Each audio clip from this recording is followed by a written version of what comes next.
Hey, cocksuckers, what's up? um, First off, I want to welcome you guys to the very first, the inaugural video of Ask the KoK Queen. And I'm your KoK Queen, Lauren Ray. And you're probably wondering why the hell I'm doing this while I'm sitting in bed. Well, truth be told, getting old sucks. And my back is fucking killing me, especially since, Old Man Winter decided to come early in Michigan, so most of the time while I was out today, even though I had a warm coat on, drops below 60, I'm freezing my ass off. So I'm just basically hunched over, and that kind of does wonders to your back. I'm not gonna lie. It's a fun time.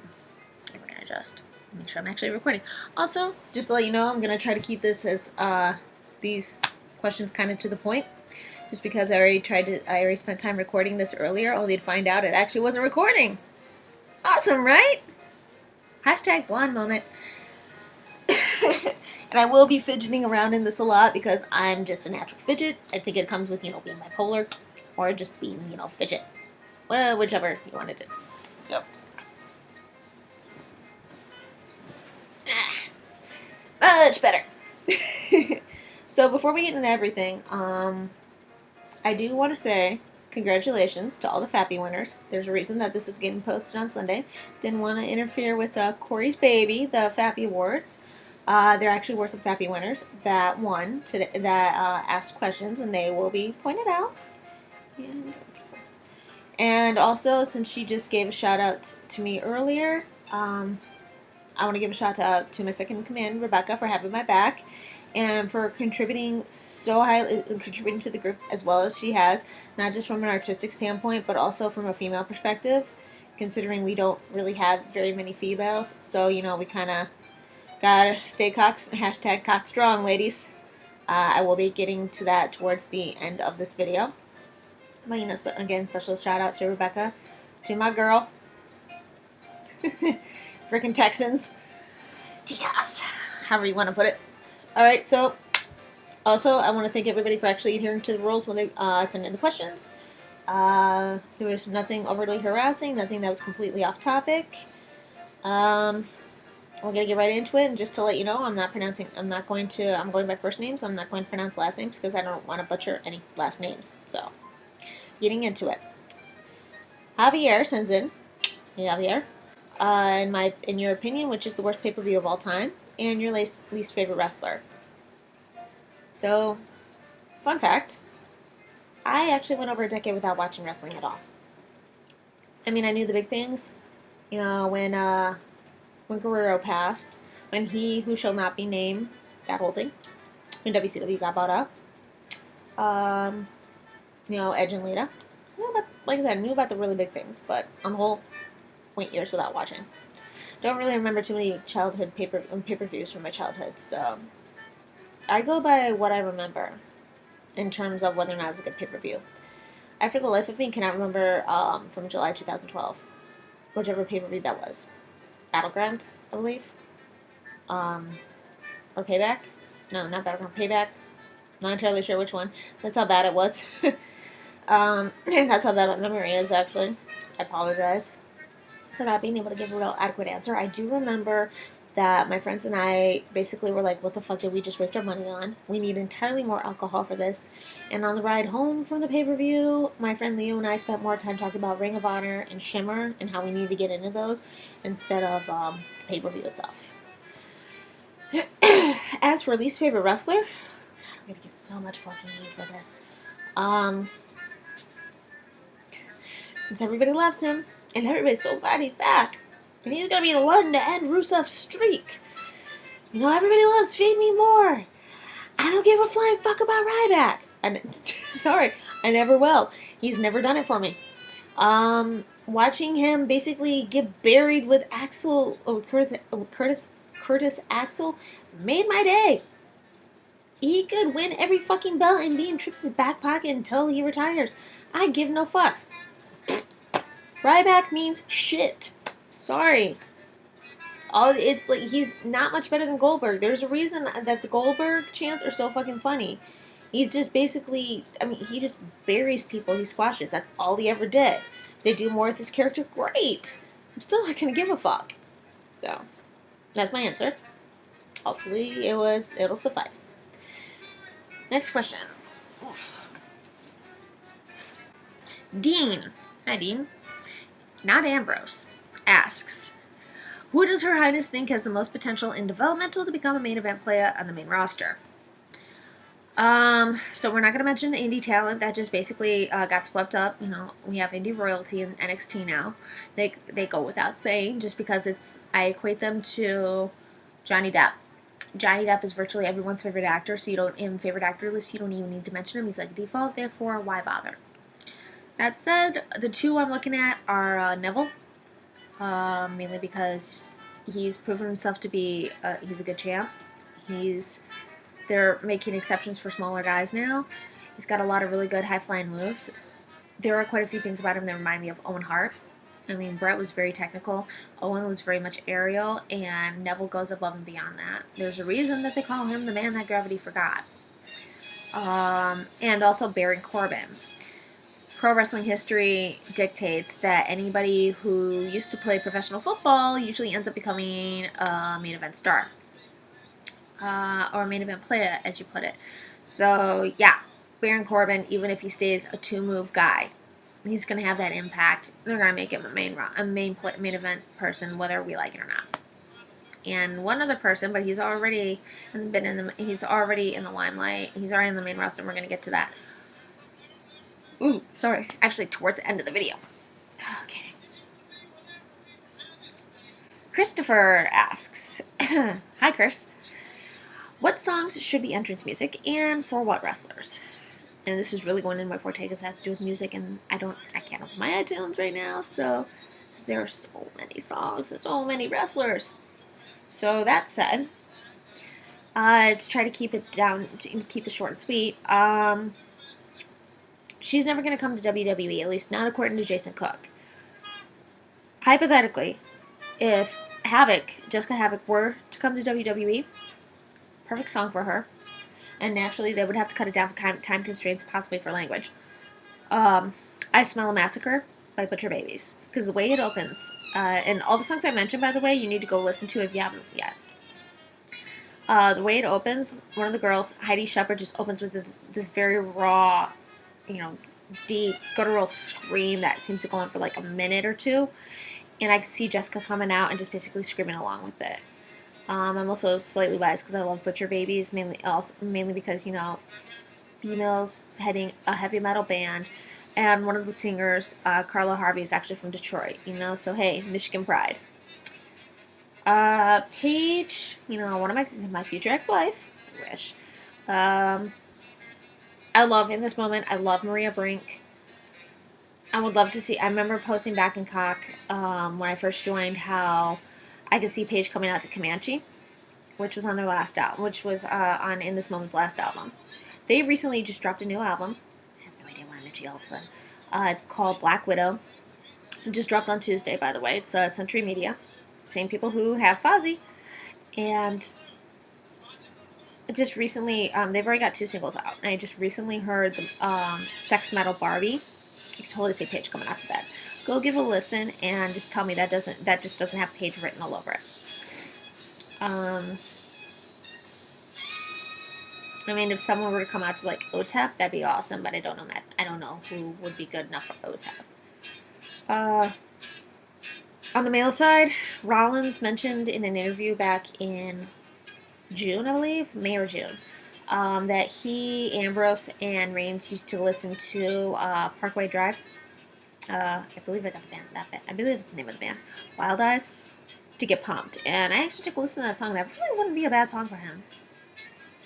I wouldn't mind seeing him come out to something like that instead of the almost generic metal shit that they got for him, because that ain't metal, son. Naturally, I'm going to get into Ambrose. I would love to see Ambrose come out to something a little harder. I mean, not that his music isn't bad. I mean, there's a reason we all go vroom in the Raw chats. It's fun to do. And when I hear his song, when I hear that vroom, for some odd reason, I actually think of Kickstart My Heart, Motley Crue. So I would love to see him come out to something more hair metal, something with a little bit more kick. I would love maybe Judas Priest, So, you know, in the indies, he actually used to come out the Zeppelin Immigrant Song. So maybe he could come out to that revamp that was done by Trent Reznor. Oh, someone's texting me. That revamp that was done by Trent Reznor and Karen O for the soundtrack to The Girl with the Dragon Tattoo. He also came out to L7 Shitless, so maybe going along something heavier, something edgier with more kick, more in your face. Even though it's veering in a different direction, Anthrax or old school Metallica, you know, when they were still considered thrash, would be awesome for Ambrose. And that's really what I can come up with right now. I mean, I don't see why not. I mean, Punk had Living Color and Killswitch. Randy Orton's got Rev Theory. Trips has got Motorhead. If they can do it for those bands, why can't anybody else do it? I mean, I understand, you know, money, rights, and shit, but Edge had Alter Bridge before they even got big. Alter Bridge got big because of Edge, kind of, and not so much money. It's a whole nother rant. So, thanks for the question, Chris. Next one. Drew Blades, and he asks a very long question, which I'm keeping concise. What is my opinion on, and what is your opinion on this thin roster? Because he goes on to mention how there's only 45 or so active males. We're not counting divas. This is including injured people out on injury, people not currently working. And he also gives a time frame about how less than 10 years ago, it seems like there are twice as many superstars. There probably were, because you know how WWE likes to cut a bunch of wrestlers en masse every year. To try to keep it kind of keep it to the point, my opinion is that they do focus a lot on same wrestlers over and over because they're a sure bet. They know they're going to get reactions. They're not wanting to, being that WWE seems to be in a very precarious position right now, considering that the network isn't panning out as well as they thought. And when they went public, it didn't, you know, invest the going public, you know, they've been through financial woes. So they're going with what's going to make money, which is why they keep bringing in the people that are going to put asses in seat, like Rock, like Brock, like, you know, having Hogan come out. Because Hogan, whether you like him or not, he puts the butts in the seats. And at the end of the day, money talks, bullshit walks. Simply put. You know, hashtag Spinal Tap. They do have a lot of really good talent, but the thing is, you can have an immense array of talent, people that can kill it in the ring, but if they're not connecting with the crowd, you got shit. WWE's fan base, they are for more the casual fan. You are catering to a whole new audience as opposed to TNA, Ring of Honor, CZW, Shimmer, any indie feds.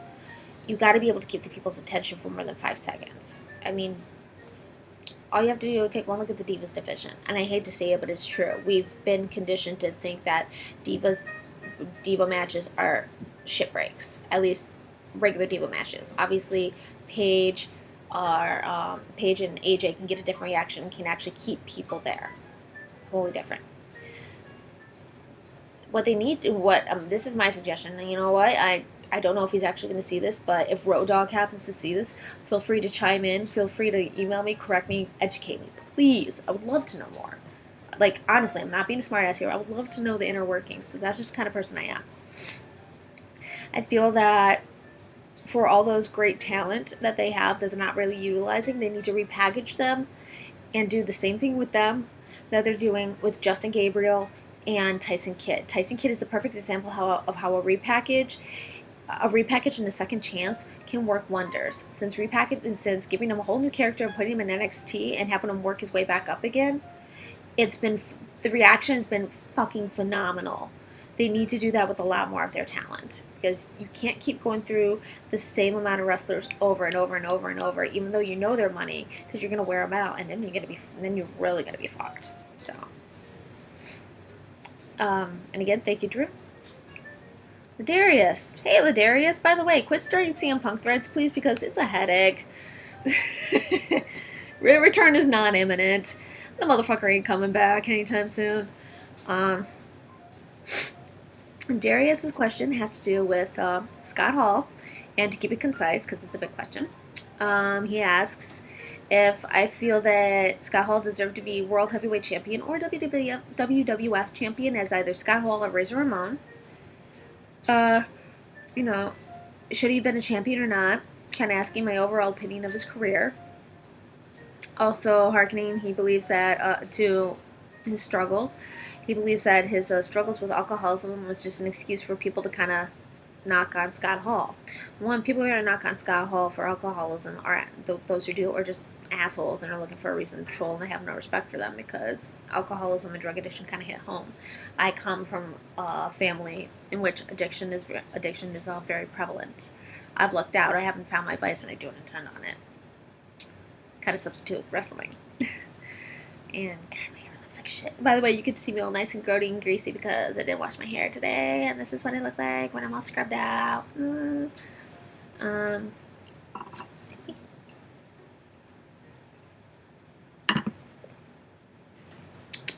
Anyway, I can really only go off of what I saw pre 90, pre 99, because 99 is when I had to take my over a decade long hiatus.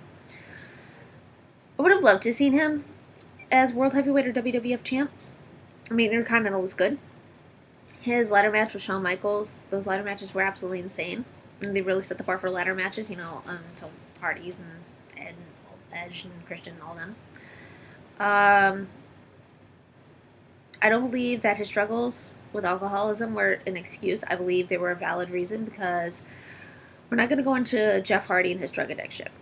As far as I know, correct me if I'm wrong, but when he had the belt, he was also in a period of sobriety. As far as I know. But there's also a reason that they won't let him back in because of those struggles. Because history has shown that, and it's not just with wrestling, it's just in general, if someone has a reoccurring problem with alcoholism or drug addiction, they're not reliable. It's not their fault. Alcoholism and drug addiction are a mental disorder. You become physically dependent on that. So everything else is going to go by the wayside because your biggest concern is going to be keeping the withdrawal symptoms away, which means you're going to want to get your hands on that shot or that bottle, that pipe, that whatever your vice is, whatever you're addicted to. Sorry, I'm like really itchy because dry skin because winter because it sucks. The thing with alcoholism, if you're super addicted, if you're really that addicted, going into withdrawal can kill you. There's a withdrawal symptom called delirium tremens, which has been known to kill people. So, in some cases, it can actually be too dangerous, and the person is stuck being an addict or dead. They're gonna die anyway. Just gotta wonder: would you rather die from alcohol poisoning? Would you rather die because your body simply cannot tolerate not having alcohol in it? Your biggest priority is going to be just being able to get through the day. You can't put a belt on someone like that. It sucks, but it's true. I would have loved to see him with the belt in his prime. Even if in WCW he had gotten a belt, he gotten the top honor, the biggest belt, that would have been good. Because when NWO ruled, that would have been amazing. That really would have helped bolster him. Not that they didn't already have control. That would have been even better. That would have been like the cherry on top of the sundae, the icing on the cake, as it were. He should have been a champion, and I'm glad he's got his shit together, obviously, but you can't put the belt on an alcoholic. You can't put the belt on a drug addict. It's not good for business. And I really do apologize for the itching. It's just really super itchy, and you're probably going to see my arm going back and forth on my leg. Just trust me, if it were going anywhere else, it'd have to be up here. Perverts. Anyway. Next question is from my boy Fonty down in Indiana. What's up, sucker?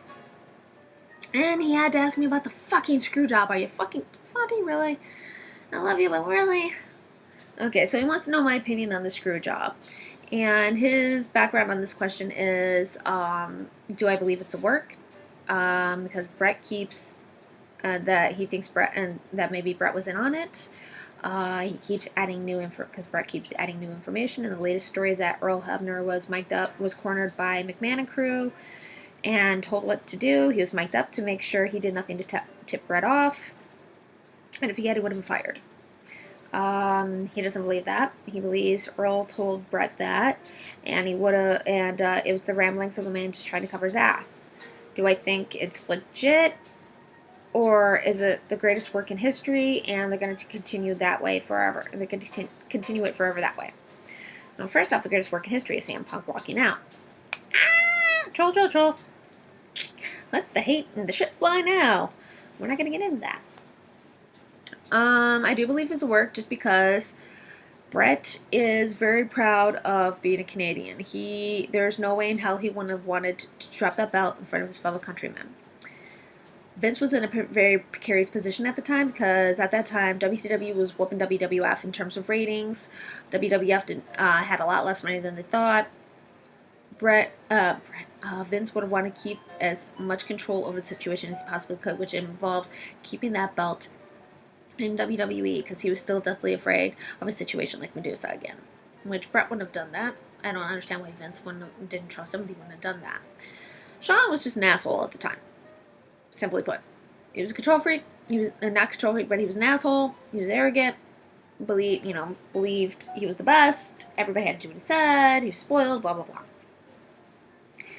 The only reason I think that Brett maybe is including stuff that wasn't included before, and maybe there's new shit getting added in, is because you got to remember, Brett had a stroke. Brett also got his head kicked in by Goldberg because Goldberg fucked up and ended his career.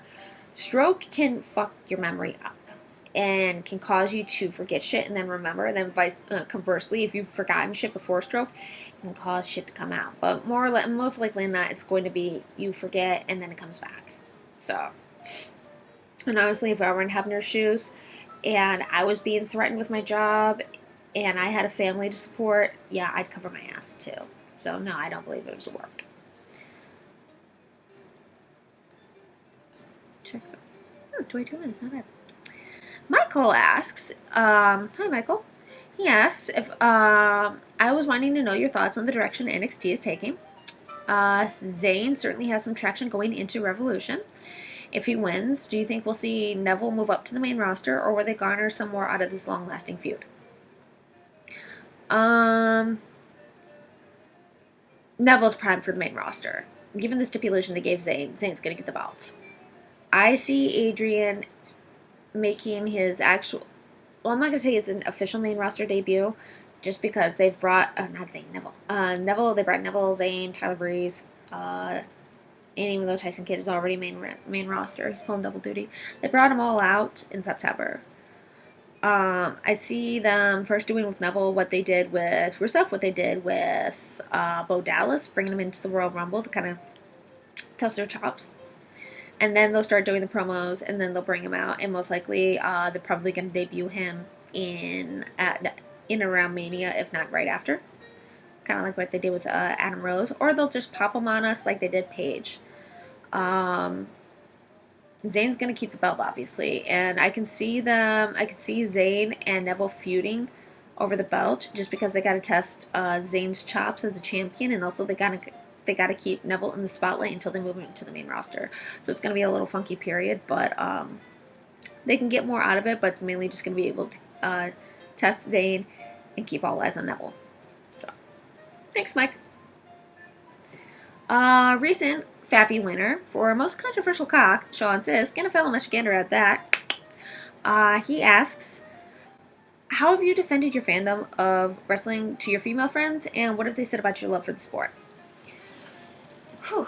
Okay, so this is going to be an interesting one, and I'm going to turn this a little bit. Okay, so the thing we have to understand about my female friends, my actual female friends, there's two types. We've got the types that are more acquaintances than friends, and then we got friends. And then the friends get divided up, believe it or not. Those are like wrestling, and those are not. Acquaintances, they're not going to get me anyway, and they're not really people I give I don't give two shits about them, honestly. They're people that I probably just run out to and talk to in passing. I'll like some of their statuses. Oh, that's cute. Oh, you posted something funny. Ha ha. I don't give a fuck. their opinion means little to me, especially when they like to give me shit for liking wrestling, because they all watch like reality shows. So I'll just say the same thing. I'm like, my shit's about as real as your shit. You like reality shows, I like wrestling. Only difference, wrestling, they ask us to suspend disbelief. Reality wants you to believe this is true. Or reality TV, rather. I mean, because the Kardashians are so interesting. Unfortunately, Total Divas isn't really helping with that. That's another rant for another time. We're definitely not going to get started on that bullshit. Now for my friends, my actual female friends, like I said, it gets divided. Those who like wrestling, those who don't. Obviously, those who like wrestling, you gotta explain it. But those who don't, they get it because they still have their passions, they have their obsessions, and they get, while they may not understand why it's wrestling, they'll get why I'm passionate about it, and they're going to be happy for me to be passionate about something regardless, especially in something that's predominantly male-dominated. Most of those girls are also very much into male-dominated areas as well. They're watching hockey, they're watching football, they're watching, not necessarily watching, but they're reading comics. They're not girly, you know. I mean, we all clean up real nice, but we're not stereotypical femme. If we have to stereotype or categorize.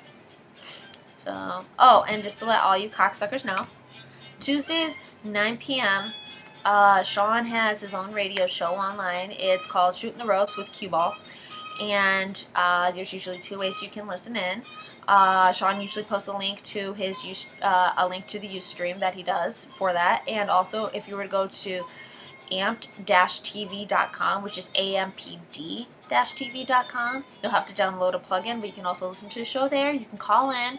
He's already had Steele on there a couple times. Luis has said that he's going to call in. Baby, you better call in next week, or I'm going to come down to Georgia and whoop your ass. The North will dominate the South again. So, give it a listen. It's pretty good shit, man. Going through my questions here. Rich, what's up, man? He asks, how did you become a wrestling fan, and who was your first favorite wrestler? My dad got me into wrestling. In a lot of ways, I am very much my father's daughter. Down to somewhat looking like him, except I'm blonde. He dyes his hair blonde. And looks almost like an older and less pasta-haired version of Ziggles. It's kind of scary. Which makes me question how I feel about Ziggles now. Ooh. But, he's the one that got me into wrestling because he used to watch it. Now I'm more into it than he is. But back in 93, 94, when he was first married to his now ex-wife, and they had my little brother, and my stepbrother was with them on occasion, they would watch wrestling. And at that time, I only really spent weekends with them because I lived with my mom. And my mom had primary custody of me, and she didn't really want me watching wrestling. She was okay with the video games and me watching Beavis and Butthead, but she wasn't okay with wrestling. Go figure. But, first match I can recall seeing was Yokozuna and Undertaker. I think that was Royal Rumble or somewhere around there. I don't know. Maybe it was a Raw. I don't remember. I just remember it was like cold out, and my dad and his family were still living in a townhouse in South Monroe. And where they were living is actually significant because the first actual pay-per-view I remember really watching and super getting me into wrestling was WrestleMania 10. Because WrestleMania is 6 months younger than me. So I always go by, well, okay, it was in 94. How old was I in 94? You know, I always got to remember that. So I was September 83, and roughly 6 months later, boom, there's WrestleMania. Brett versus Owen. Definitely stand out. By that time, my dad and my stepmom were living in the two-story house in downtown Monroe that I ended up moving into with them later on. Right after SummerSlam 94, which I was at. So, and then we had the packages, so I got to keep my chair, and I got to do a dinner cruise, and met Alundra Blaze, and Smoking Guns, and Adam Bomb, and Teddy DiBiase. So that pretty much solidified everything after that. The fact that I actually got to meet my hero at the time, Alundra Blaze, and I actually wanted to be a wrestler at the time. Now, as for my first favorite wrestler, started off with Brett. Alundra Blaze was tied after a while, but it started off with Brett. We were strictly a Hart household. He was it. He was the patron saint of the Addams family. Later on, we became fans of Owen, and we became friends with Owen, actually. He was a friend of the family. Fun fact: we were actually one of the first ones to find out about Athena when she was born, and and when I say like friends, like we had Christmas cards of him, like the Christmas portrait of him, Martha, Oj, and Athena. Oh my God, Athena was so small. Yeah, Brett, and then Owen, and then later on Sting. You know, dum, dum, dum, dum, dum, dum. Yeah, that's supposed to be my heart beating because Sting just so. And that was way back when, when he was still hot and I was young and stupid. So, hey, thanks for that, Rich. Hey, I'm shedding. Sorry about that, I'm shedding. Dan Healy asks me, on a scale of absolutely perfect to best fucking match ever, how great was WLC? It was... I can't answer that because I didn't see it. Sorry. I didn't have the network at the time, and by the time I got a stream that wasn't jobbing on me every 5 seconds, pre-show was over. But I understand that Lucha has really good midget wrestling, so maybe I'll find the equivalent there. Sorry. Antonio, another recent KoK Fappy winner for most rigged... I'm sorry, People's Choice Award. Louise, baby, my love, asks me, what is your favorite show and / or movie that prominently features a pro wrestler? Because apparently down in good old Georgia, they don't say wrestler, they say wrestler because it's pro wrestling. Sorry, that was a very horrible, atrocious southern accent. I would love to hear Louise try to imitate a northern accent. Good luck with that, baby. I mean, you can't even do a Russian accent. You sound as bad as Lana, whatever. My favorite show that prominently features a pro wrestler. There's a show called Monday Night Raw. Actually, okay, we're gonna go with show, even though I'm bad. I have to catch up on this entire season. Haven. I love Haven. I did start watching it because of Edge, but then I super got into it. So even when Edge wasn't on the episode, I still really wanted to watch because it is very compelling. I'm just, like I said, I've been really, really bad at watching this season. Favorite movie? Can't go with Suburban Commando because I loved it when I was a kid, and yes, Hogan was in it, but this was well before I ever started watching wrestling, so what the fuck did I care? I don't know if you guys remember this movie that came out in '98 and it was straight to pay-per-view, produced by Bischoff, had Sting. It was called The Real Reasons Men Commit Crimes. And I remember begging my dad and my stepmom to let me order that. I was like, please, I'll take on extra tours. You can take away my allowance for a week. I don't care. Just we have to order. Please, please, please, please, please. And for some odd reason, they actually caved to my my begging, which is weird. They never did before.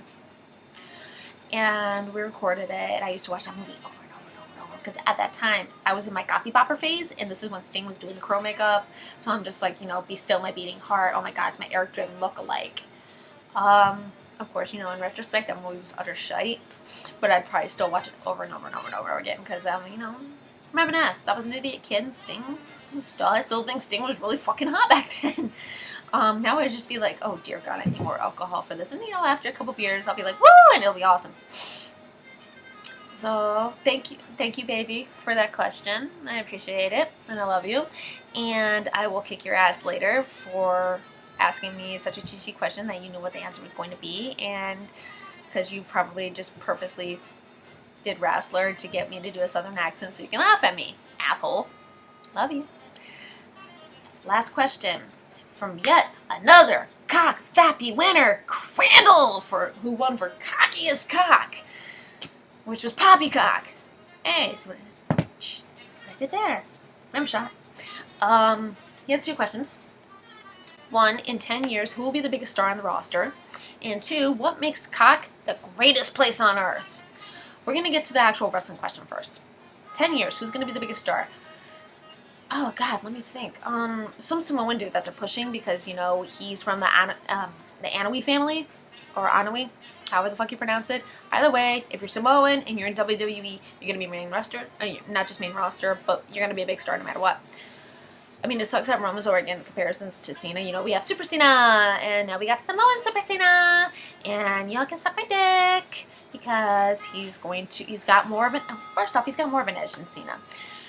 Although he did pop off and say that I'm more athletic than Cena, they're both extremely athletic, but it's different levels. It's entirely different types. Although I do agree with Roman in saying that comparing me to Cena is asinine. Because they're gonna, maybe he will be the Samoan Super Cena. Maybe they'll take him the direction of The Rock. Who knows? He's already getting over the, oh my God, he's overrated. But I know it's the IWC. They did that to Bryan as soon as Bryan got the belt. They're doing it to Ambrose already. So I can see either Roman being the big star on the roster, and of course, 10 years from now, Cena's going to be gone, and Roman's going to be getting ready to pass the torch on to someone else. I can also see Ambrose being possibly the biggest star on the roster, so it's going to be neck and neck, because the thing is, we're getting Roman thrust upon us. God, that sounds so fucking wrong. Oh my God, but I'm sure Anya loved it. Ambrose's rise to the top has been very quick, but it's also been very organic. The guy doesn't even need to win. He doesn't even need to be in the match to steal the show and get the pops. There's a reason I say he is Pillman and Piper's bipolar love child, with Stone Cold as the Godfather. The man in 10 years will be one of the biggest names in the company, and it's going to be because of him. It's not going to be because he was thrust upon us. I really need to find a better word than thrust. He's just naturally got it. There's this quote from him that says, "I really am as good as everybody pretends to be. It's scary." And you know what? I'm not just saying this as a fangirl. Just, I noticed this before I became a fangirl. This is what made me a fangirl. He really is. His ring work and his promos and the in-ring psychology, just everything from the indies just made me go, holy shit. No wonder everybody's going nuts. I was kind of a fan of The Shield. But most of 2013 I didn't really watch because I was in a situation where I couldn't always go out to my friend's house to see pay-per-views, and I was kind of outnumbered in my own house, never even really got to watch what I wanted on TV because, I lived with a bunch of fucking cunts. So I just kind of kept tabs, but I didn't really get to watch everything, but I do remember seeing a lot of people starting to talk, about Ambrose and the indies and everything, and then I got brought into Cult of Kayfabe, and I see everybody posting these videos and everybody going nuts and saying Ambrose is it, he's the future. And I just finally caved one day. I'm like, okay, I'm going to watch one of these promos. And I watched a promo, and I'm just like, what? And just, jaw on the floor, and I got chills, and I'm like, so I just start going through stuff like that. I'm just promo after promo after promo after match after match after match, and I'm just like, oh my fucking God. This guy's money. So if it's not going to be Roman, it's going to be Ambrose. Also, mainly just because, D-Bry will be lucky if he ever comes back. Not to bash D-Bry, but this is not looking good. This may be it for him. And it's going to suck if it is. But, shit happens. Now, for the last question. Let me see how much time I've got so far. 38. Let's see if we can keep this up to 45. And for all of you who have stuck it through already, thanks. You're awesome. Last one, and then we're pretty much done. What makes Cult of Kayfabe the greatest place on earth? It's very simple. Me. How arrogant was that for you? What makes it the greatest place on earth is, and Sean touched on this, and I gotta agree in his video, his acceptance speech, and I gotta agree with him. The diversity. Yes, we talk a lot about WWE. WWE is the most prominent wrestling product out there. It's going to happen. But we've got WWE fans. We've got TNA fans. We've got TNA talent in there, for Christ's sake. We've got a writer. We've got Ring of Honor fans. We've got CCW fans. And for the rest of you who are about to go on and start bashing CCW, fucking canon. I may not be a CCW fan, but it's still legit, and it still qualifies as wrestling. So, suck it.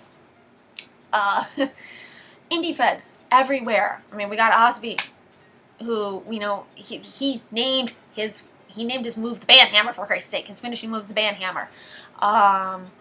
Just here in Michigan, we got XICW, we've got Clash Wrestling downriver, tons of indie feds all over the place, which everybody promotes, and that's awesome. That's fucking awesome. You got Kathy with Border City.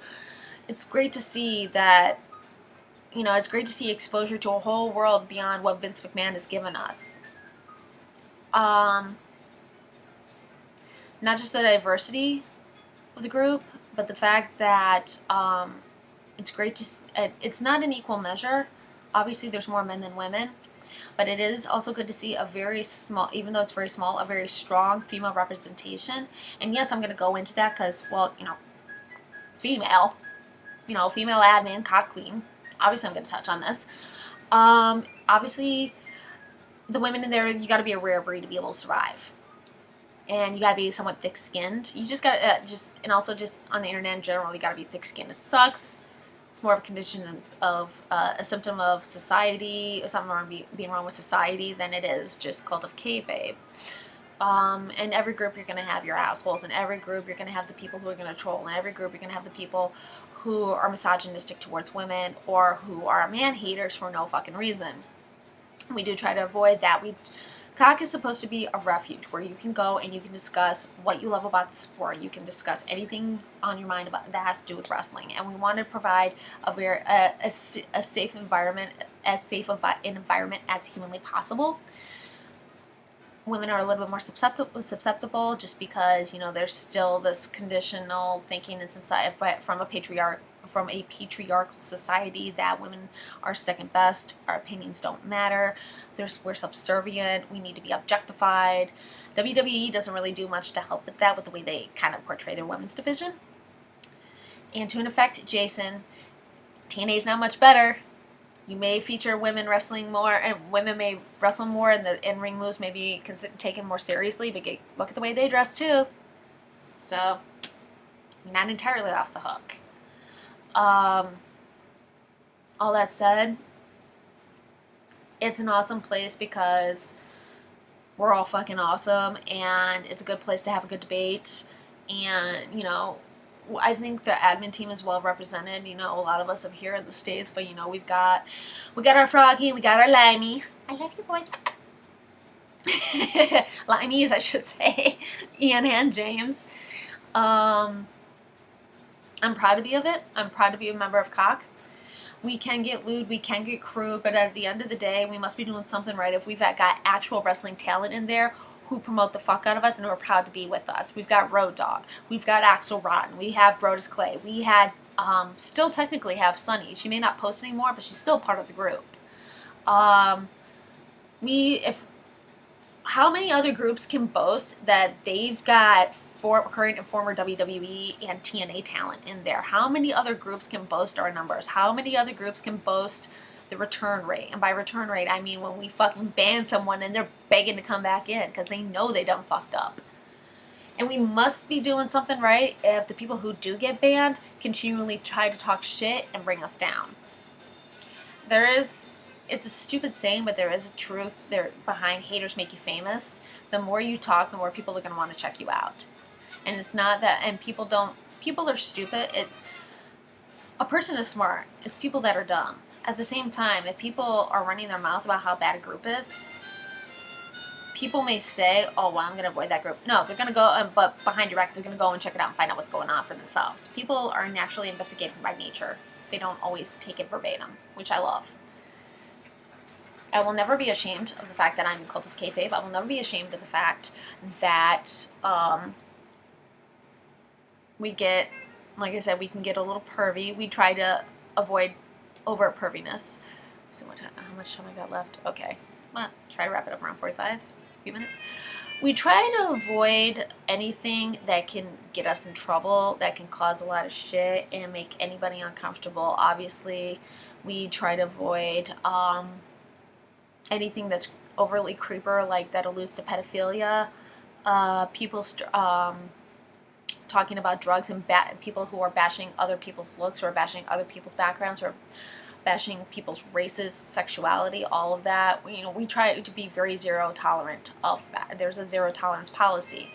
Enacting it is a little difficult just because there are so many members, there are only so many admins, and we can't all be on at the same time. I mean, we've all got lives. Corey and James, Johnny, they got kids.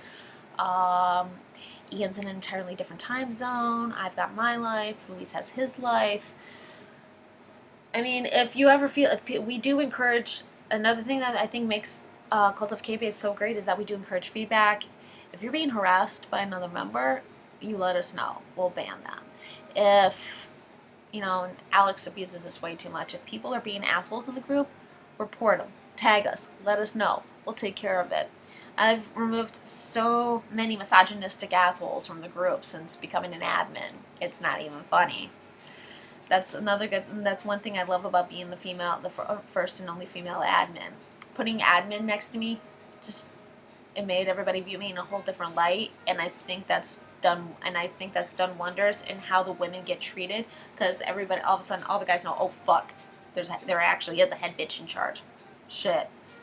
Been a total shift in the group dynamic.